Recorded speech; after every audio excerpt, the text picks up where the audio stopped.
तो मैं हमेशा पॉलिटिक्स से दूर रहता था क्योंकि मेरे हिसाब से सारे पॉलिटिशियंस पावर हंग्री है, उन्हें बस सत्ता चाहिए। और इसीलिए मैंने 2024 के इलेक्शंस में नोटा को वोट किया था क्योंकि मेरे हिसाब से सारे पॉलिटिशियंस करप्ट है। बट आज 1 साल बाद एग्जैक्ट अपोजिट ओपिनियन है मेरा।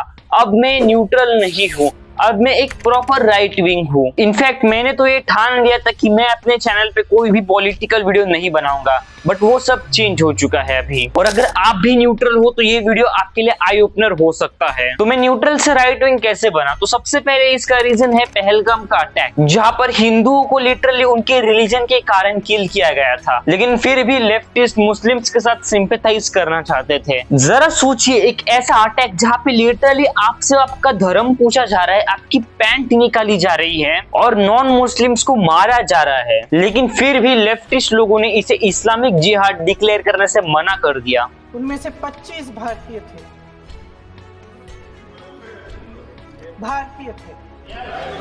और ध्रुव राठी तो हिंदुओं को ब्लेम कर रहे थे कि देखो कैसे हिंदू मुस्लिम के खिलाफ नफरत फैला रहे हैं, rather than acknowledging that this was an Islamic extremist act। दुख की बात यह है कि ऐसे कुछ इंडियन अकाउंट्स अभी भी हैं हमारे देश में जो यही आतंकवादियों का एजेंडा फैला रहे हैं, हिंदुओं और मुसलमानों के खिलाफ नफरत फैला रहे हैं। अकॉर्डिंग टू ध्रुव राठी, हिंदूज का और उन टेररिस्ट का एजेंडा सेम था, जो कि ये हिंदू मुस्लिम के बीच में नफरत फैलाना। ये लेफ्टिस्ट और इस्लामिस्ट इतने ब्रेन वॉश्ड है कि वो आपको कन्विंस करना चाहते हैं कि टेररिज्म हैज नो रिलीजन। अब इजराइल हमास कॉन्फ्लिक्ट ही देख लीजिए, जितने भी लेफ्टिस्ट लोग हैं वो इसे जेनोसाइड कह रहे हैं कि इजराइल गाजा में बच्चों को मार रहा है, गाजा में बच्चे भूखे हैं। वो पैलेस्टाइन को सपोर्ट कर रहे हैं, इंडियन बिजनेसेस को बॉयकॉट कर रहे हैं। बट जरा आप उनसे ये पूछो कि पैलेस्टाइन का और उनका संबंध क्या है, तो वो ये कहेंगे कि ह्यूमैनिटी के लिए कर रहे हैं हम। अगर ऐसा ही है तो नाइजीरिया में क्रिश्चियंस का जेनोसाइड और बांग्लादेश में हिंदुओं का जेनोसाइड आप क्यों इग्नोर कर रहे हो? और आप इसे पीसफुल प्रोटेस्ट नहीं कह सकते जहां पर वो डोमिनोज के अंदर घुस के प्रो पैलेस्टाइन के नारे लगा रहे हैं।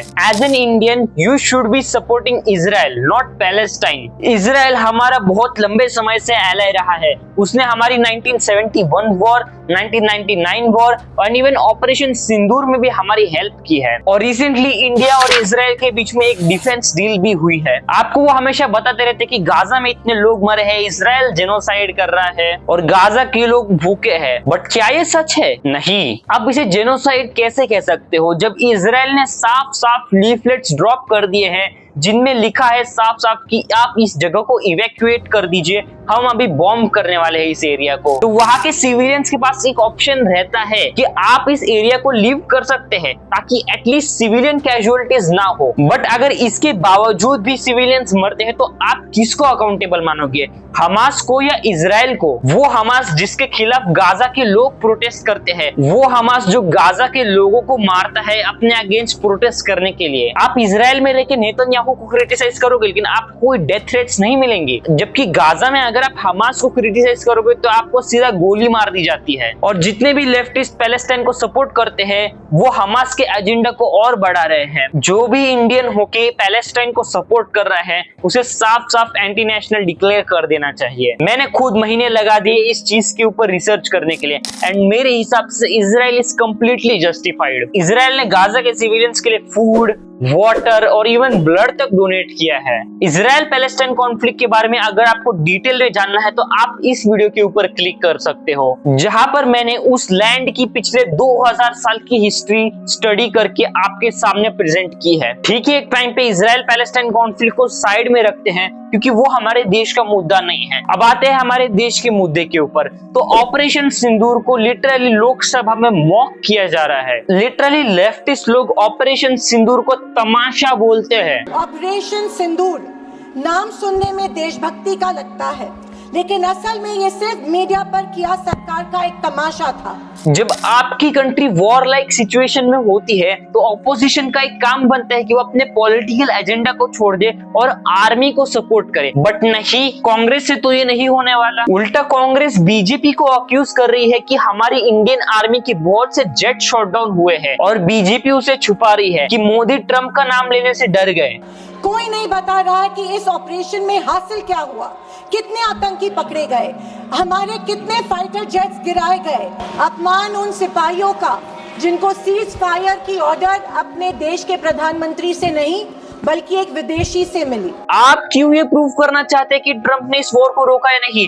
आप ओपनली एक्नॉलेज क्यों नहीं कर सकते कि हमारी इंडियन आर्मी ने कुछ अचीव किया है? इवन इजराइल की ऑपोजिशन ऐसे टाइम्स पे गवर्नमेंट को सपोर्ट करती है। अब इन्हें मैं क्या बोलूं, ये तो आर्मी में भी जातिवाद लेके आते हैं। देश की सेना पे हमें गौरव है, गर्व है, लेकिन जिस तरह से आतंकवादी गतिविधियां बढ़ी है, मेरी मांग है कि बैटल ऑफ ऑनर से सम्मानित चमार रेजिमेंट को बहाल किया जाए। मैंने अपने चैनल पे पास्ट में एक वीडियो बनाया था कि अगर मैं इस देश का प्राइम मिनिस्टर बन गया तो मैं क्या करूंगा। तो उसमें मैंने ये भी बताया था कि मैं रिजर्वेशन को हटा दूंगा, क्योंकि मैं कैपिटलिस्ट हूँ। मैं मेरिट में बिलीव करता हूँ कि हार्ड वर्क और इंटेलिजेंस के थ्रू ही सब कुछ अचीव किया जा सकता है। जो ये वर्कर्स राइट है और फेयर शेयर का जो सिस्टम होता है, उससे मैं डिसएग्री करता हूँ। हाँ, इस चीज से मैं एग्री करता हूँ कि इक्वालिटी ऑफ अपॉर्चुनिटी होनी चाहिए, लेकिन इक्वालिटी ऑफ आउटकम ये बिल्कुल नहीं होना चाहिए। And as a capitalist of course eventually मैं राइट विंग के साथ अलाइन होने ही वाला था एक न एक दिन, क्योंकि जो लेफ्ट विंग रहता है वो हमेशा सोशलिज्म और कम्युनिज्म के अराउंड सेंटर्ड रहता है। एंड इसका मतलब ये नहीं कि मैं राइट विंग को क्रिटिसाइज नहीं करता। मैंने खुद राइट विंग के फ्रीबी स्कीम जैसे लाडली बहन योजना को क्रिटिसाइज किया है। इवन मैं निर्मला सीतारमण का एक क्रिटिक हुआ करता था, लेकिन जब उन्होंने टैक्स में रिफॉर्म्स लाए हैं तो मैं उनसे ओके हूँ। एंड राहुल गांधी का कहना है कि Indian economy is a dead economy. It is a dead economy.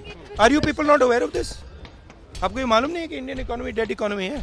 ये सच है कि पॉवर्टी इंडिया में अभी भी एग्जिस्ट करती है, बट उसके लिए इंडियन इकोनॉमी को डेड इकोनॉमी बोल देना is far from the truth. पिछले 10 साल में इंडिया का जीडीपी बढ़ा ही है। Right now we have the 4th largest GDP in the world. And पिछले कुछ सालों में करोड़ों लोगों ने पॉवर्टी से एस्केप भी किया है। सीरियसली राहुल गांधी को ये स्टडी करने की जरूरत है कि एक कंट्री की इकोनॉमी कैसे चलती है। लेफ्टिस्ट ये कहते हैं कि हम फ्री स्पीच में बिलीव करते हैं, बट रियलिटी ये है कि वो सिर्फ सिलेक्टिव फ्री स्पीच में ही बिलीव करते हैं। वो कुछ कम्युनिटीज को क्रिटिसाइज करना अवॉइड करेंगे अगर उन्होंने कुछ वायलेंट एक्ट किया होगा। तो वो लोग हिंदूज को एक्सट्रीमिस्ट कहते हैं और खुद को न्यूट्रल आइडेंटिफाई करते हैं कि भाई हम तो सारे रिलीजन्स की रिस्पेक्ट करते हैं, बट जब हिंदूज के खिलाफ कोई वायलेंस होता है तो उसके ऊपर वो कोई आवाज नहीं उठाते। According to Dhruv Rathee, Udaipur files एक प्रोपेगेंडा फिल्म है। वो फिल्म जो एक रियल इंसिडेंट पे बेस्ड है, जहाँ पे कन्हैया लाल टेलर को ब्रूटली मर्डर कर दिया गया था इस्लामिक एक्सट्रीमिस्ट द्वारा। और आकाश बैनर्जी बोलते हैं कि छावा एक प्रोपेगेंडा फिल्म है। लिटरली छावा, जो कि एक हिस्टोरिकल इवेंट पे बेस्ड है, छत्रपति संभाजी महाराज की लाइफ के ऊपर बेस्ड है कि उन्होंने कैसे टॉर्चर इंड्योर किया इतने दिनों तक। औरंगजेब ने लिटरली हिंदूज के ऊपर जिजिया लगाया था और छत्रपति संभाजी महाराज को कन्वर्ट करने का ऑफर दिया था, लेकिन छत्रपति संभाजी महाराज कन्वर्ट नहीं हुए। अकॉर्डिंग टू लिबरल्स, छावा जैसी फिल्म मुसलमानों के खिलाफ नफरत फैलाने का काम करती है। बट आप क्यों इन मुसलमानों को डिफेंड करना चाहते हो? यही से हम लोग जो ओपनली बोलते हैं कि कुरान उनके लिए संविधान से ज्यादा इंपॉर्टेंट है। भारत माता की जय बोलेंगे?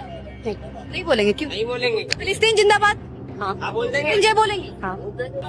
आपके लिए संविधान या कुरान सबसे पहले कौन है? कुरान। कुरान है, बिल्कुल।